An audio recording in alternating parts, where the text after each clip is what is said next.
Hi, my name is Indrė Šerpytytė, and my work is called 150 miles per hour, and it's a work which I made post 9/11 after seeing the footage of men and women jumping from Twin Towers.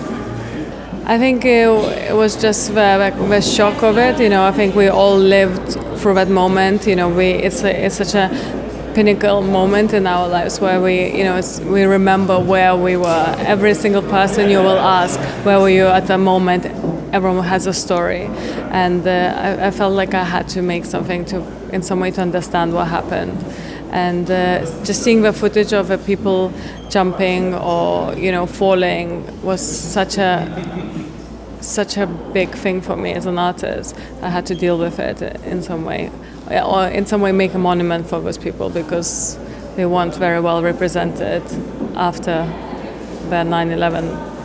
I don't think it's not about representing, I guess, people in a way. It's really remembering them, and it's a monument to all the people who were there, but really focusing on the people who, it was a big issue about, did they jump?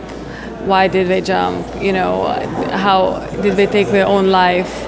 And I think that was kind of also what I was trying to deal, and we will never know. Maybe some of them decided at the moment that I own my life, and I have a right to decide how I die.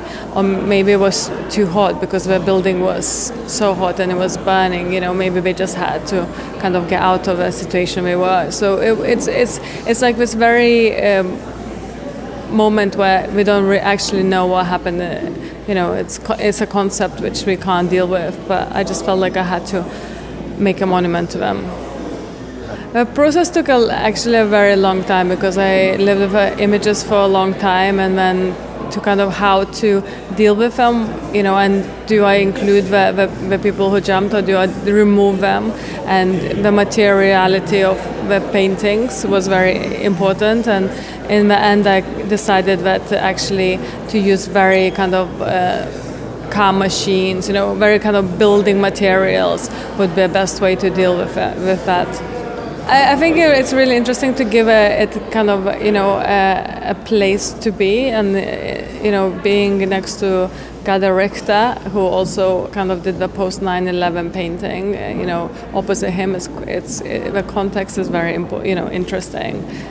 I think art deals with terrorism. I think it allows us to understand the times we live in, and maybe deal with some of the situations within ourselves. I think I don't think art necessarily deals with terrorism. I think art just kind of explains it, or in some way gives a moment of reflection of the times we live in, especially today, where we're so image obsessed and we don't actually take time to stop and look.